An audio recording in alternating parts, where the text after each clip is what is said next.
Hi everyone, Radhe Radhe. In this video, we're going to be doing chapter 13, verse 18, and Bhagwan Shri Krishna is going continuing to talk about his opulences in through the Brahman aspect a little bit more. I have had a huge number of breakthroughs yesterday because of this lecture I listened to. I mentioned about it, I think, 2 days ago. In the Bhagavad Gita, I'm guessing 13, 12, maybe 13 or something versions. Anyways, so I am going to be talking about this at the end. So I'll do the verse first and then I'll talk about it at the end. You can stay back if you want to. Okay, so let's sing the prayers and then the verse. Om Namo Bhagavate Vasudevaya. Om Namo Bhagavate Vasudevaya. Om Namo Bhagavate Vasudevaya. Thank you, Bhagwan Shri Krishna, for giving us this verse, for giving us the Gita, for giving us your words, for giving us your song, for giving us your heart, for giving us your love, for giving us this earth so that we can live and we can purify ourselves. We can use this earth to purify ourselves. Thank you for giving us everything that we could have possibly asked for. Thank you so much. Okay. Let's sing the verse together.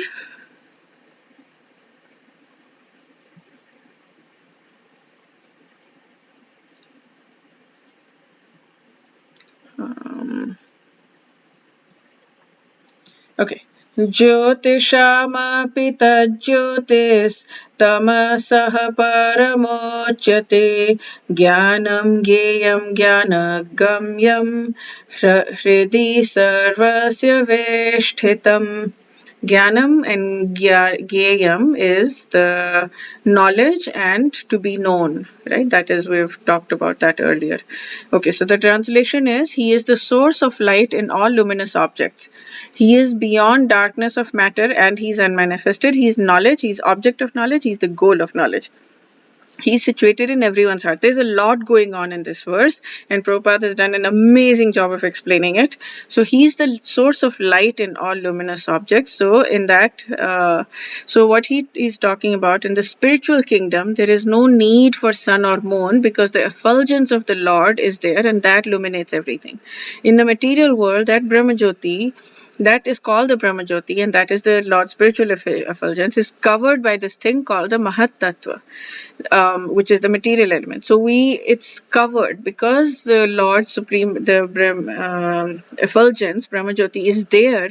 We cannot see it though. It's covered by material elements. So we need the assistance of the sun, moon, electricity, and all of that for the light. But in the spiritual world, there is no such need. That is the beauty of it. Like in the Vedic literature, it says as well that is effulgence, luminous is effulgence. Everything is illuminated just from that. Amazing. Just can you imagine? Okay. His knowledge is transcendental. So he says here now, he talks, this is about the light, right? He's now talking about knowledge. He is knowledge. He's the object of knowledge. He's the goal of knowledge, right? He himself is knowledge. He's the object of knowledge. He's the goal of knowledge. So the knowledge of him is transcendental, and he talks about that. Only by knowing him can one surpass the boundary of birth and death. And then he says, this last part, he's situated in everyone's heart.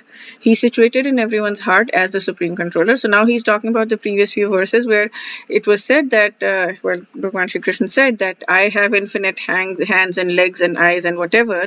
And that's the difference between the soul and the super soul. The soul does not have that, and the super soul does have that. And he gives a reference of an Upanishad also, which corroborates what Krishna Bhagavan said here in a few verses ago, that I have unlimited hands, legs, whatever. So he's talking about the supreme super soul and individual soul being different. And Swami Mukundanand talks in a different way. He says that the sun and the moon are able to illuminate through God's power, which is of course true as well.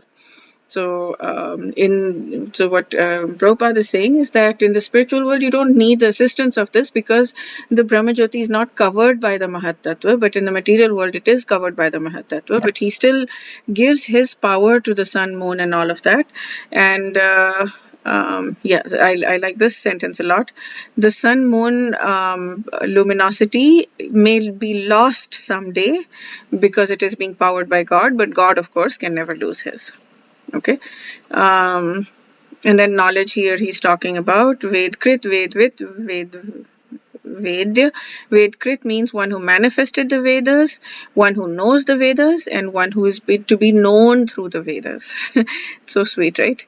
Okay, so that's it for this verse. I'm now going to talk about Radhika Raman Prabhu.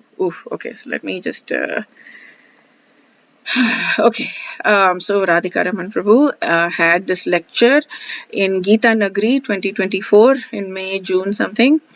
So Gita Nagri is a festival organized by Romapada Maharaj. So for his disciples, I mean for everyone of course, but like his disciples love it. And so Radhika Raman Prabhu spoke in that. And apparently Romapada Maharaj listened to that. There were 2 sessions of that, how to speak to Krishna, tips on talking to Krishna. That's the name of the title of the things. And so there are 2 sessions. In that playlist, there is session 5 and session 10, where Radhika Raman Prabhu spoke about this.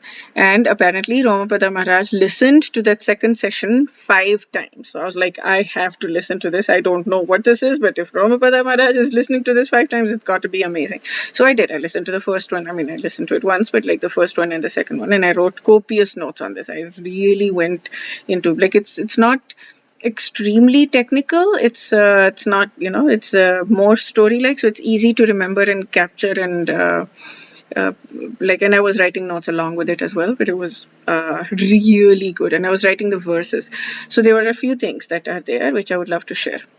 The first thing is it gave me the ultimate goal. The ultimate goal is Krishna Prem, right? We know that anybody who's been in the ISKCON world who goes in and out, ultimate goal is Krishna Prem.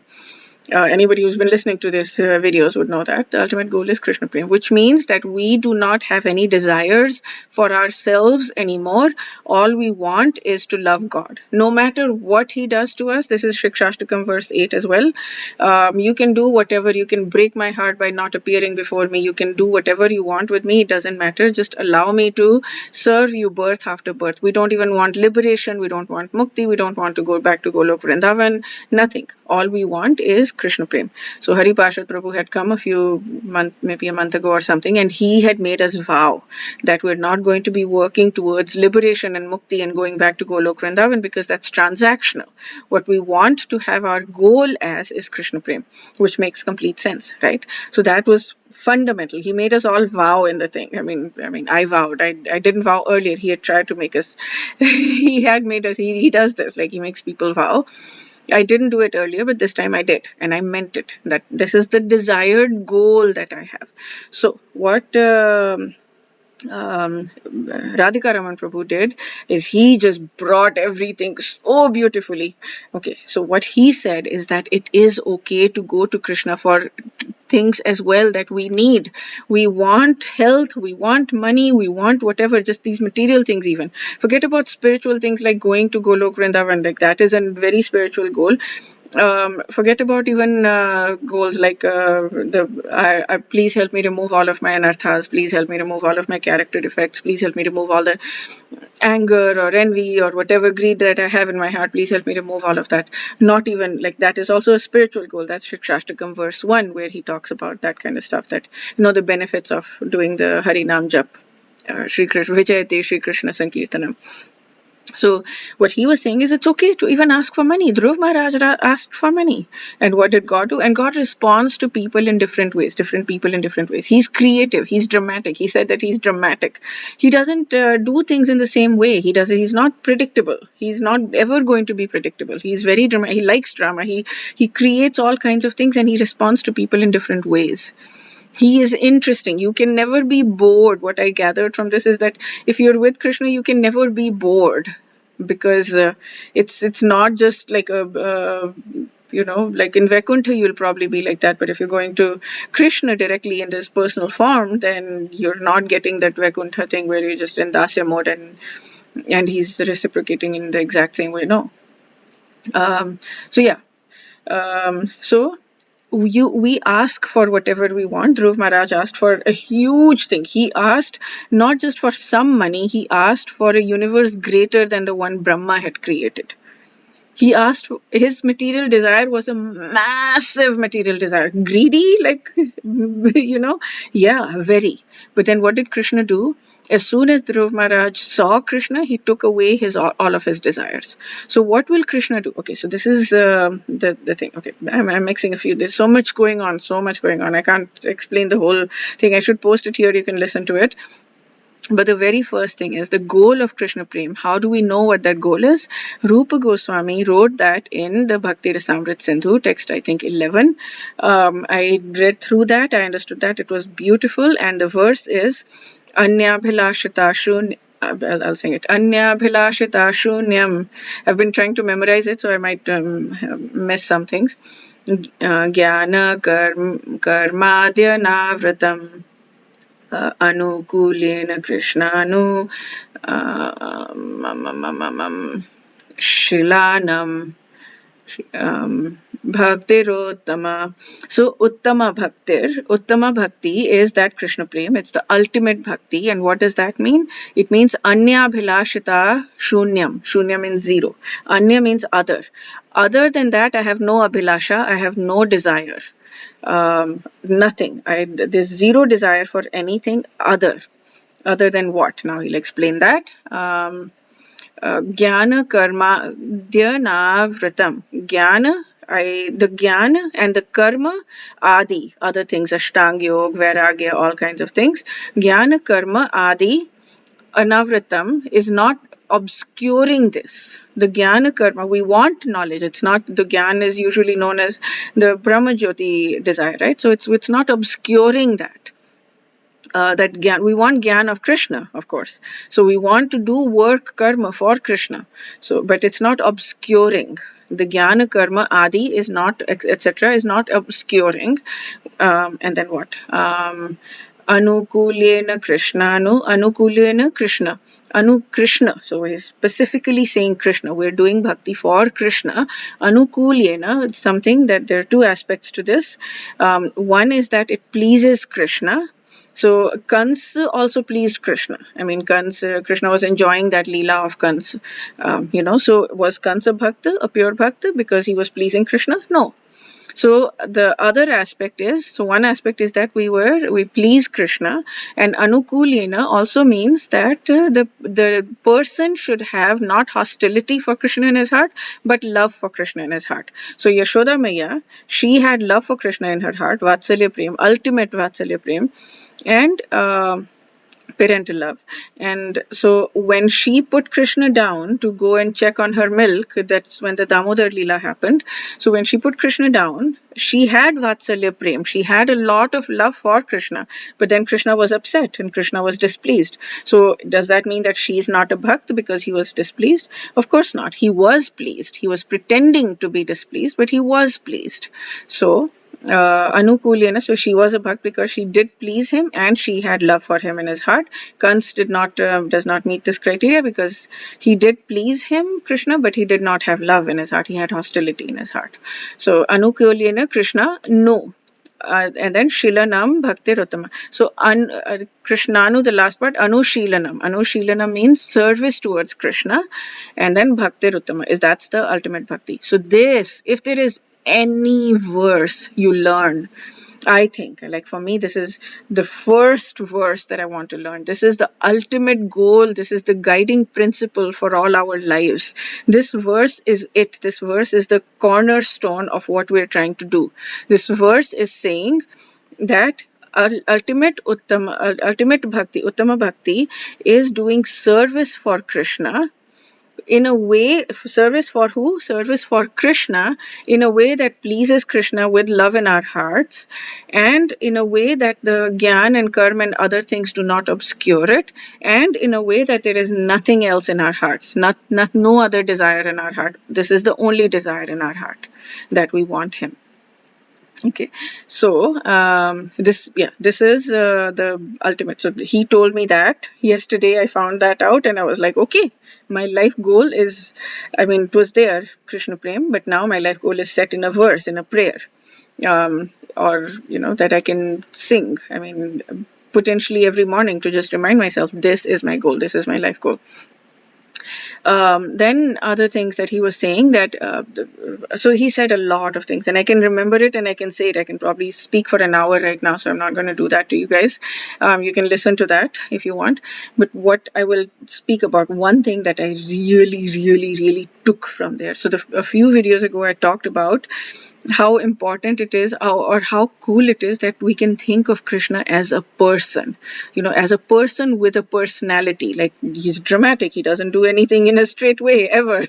You can see it from all his stories of when he was here 5,000 years ago. He'll keep bugging people. He loves to bug people, he loves to poke people. He's like a very dramatic person. But he's a person. We can think of him as a person with a very specific personality.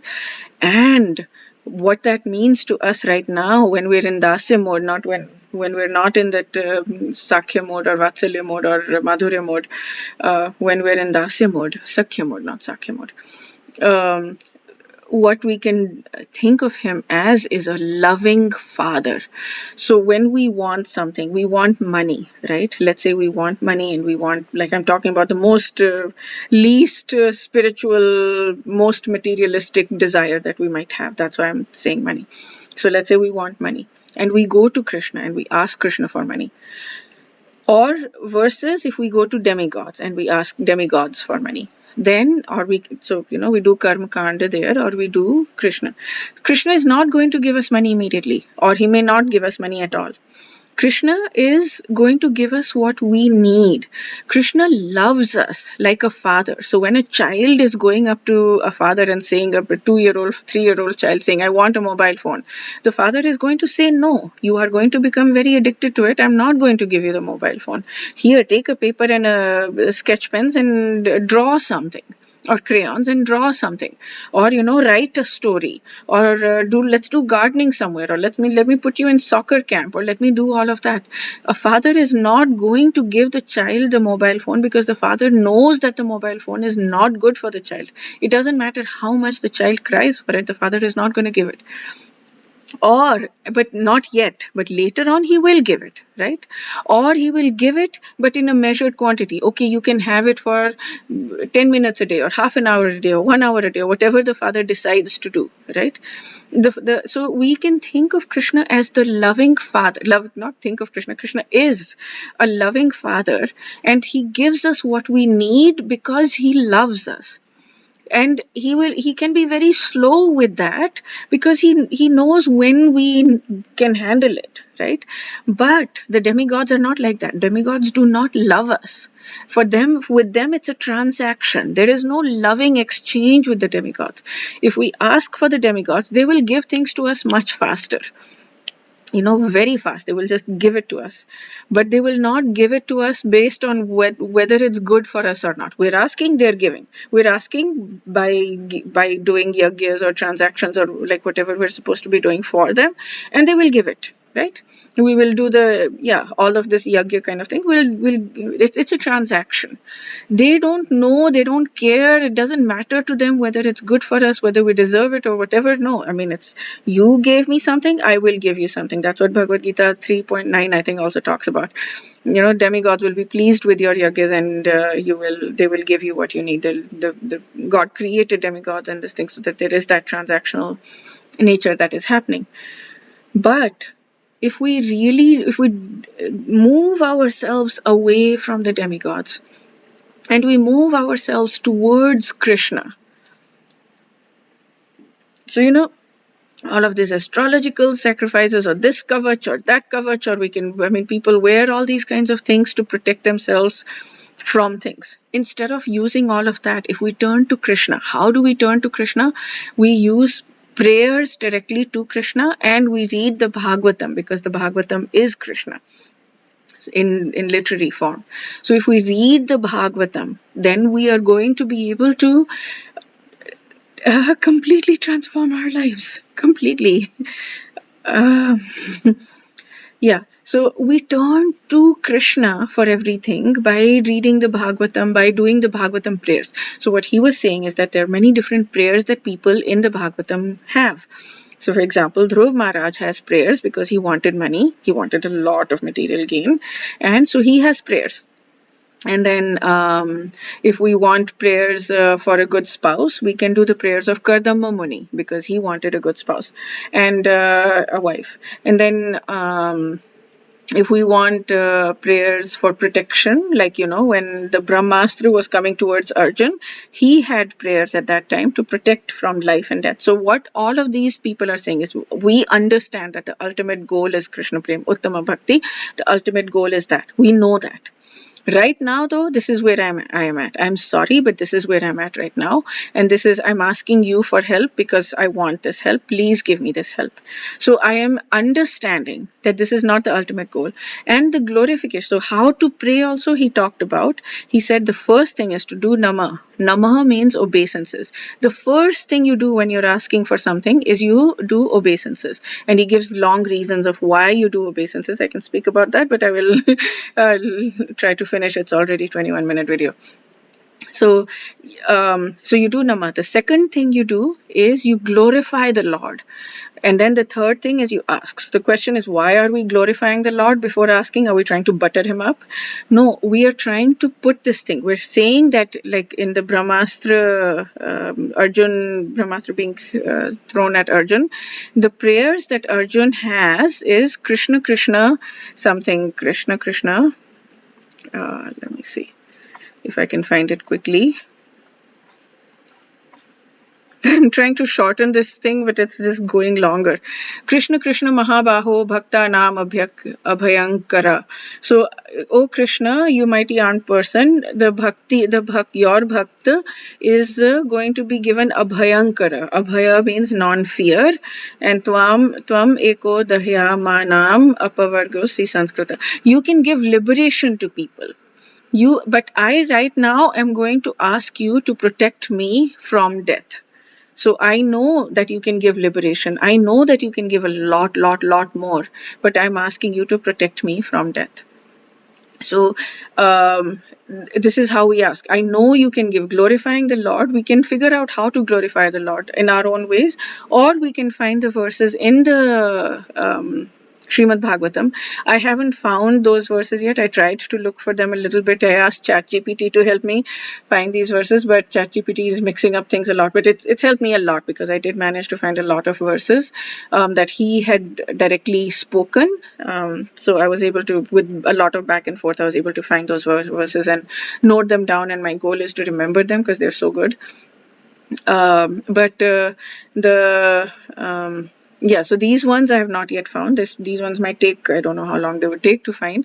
But specific verses, as you're reading the Bhagavatam, if you like any verse, then memorize it. It's a nice thing to memorize and pray using those verses, because then you're really directly connecting with Krishna. And then he was saying that when you see Krishna, you'll be able to recognize him. Like Duryodhan was not able to recognize him, even though he saw him all the time. So we don't want to be in that situation. And in order to not be in that situation, we want to be able to recognize him, and we want to be able to absorb the Bhagavatam as much as possible, chant, build our relationship with Krishna, build our love for Krishna. Okay, that's it for this. It's become very long, but I had to share it. I had to share, especially the way I figured out that Krishna loves us like a father, and we can just treat him like a father and say, Father, I want this right now. I really want this. Please give this to me. If you think that it is the right thing for me to do, I really desperately want it. Please give it to me. And Krishna will give it to you. But you don't even need to say if you think it's the right thing for me to do. He will give you only what is good for you, and he will give you in the right quantity at the right time. And he will work in different ways. He might take away that desire for you. At the same time, he'll take away that desire for that thing, so that the only thing you desire is him. So, okay. That's it for this video. Hope you benefited from this as much as I benefited from listening to Radhika Raman Prabhu. Wish you a day filled with lots and lots and lots of Krishna prem, and lots of progress towards Krishna prem, and the ability to turn to Krishna for everything and just ask him for everything that you want. Okay.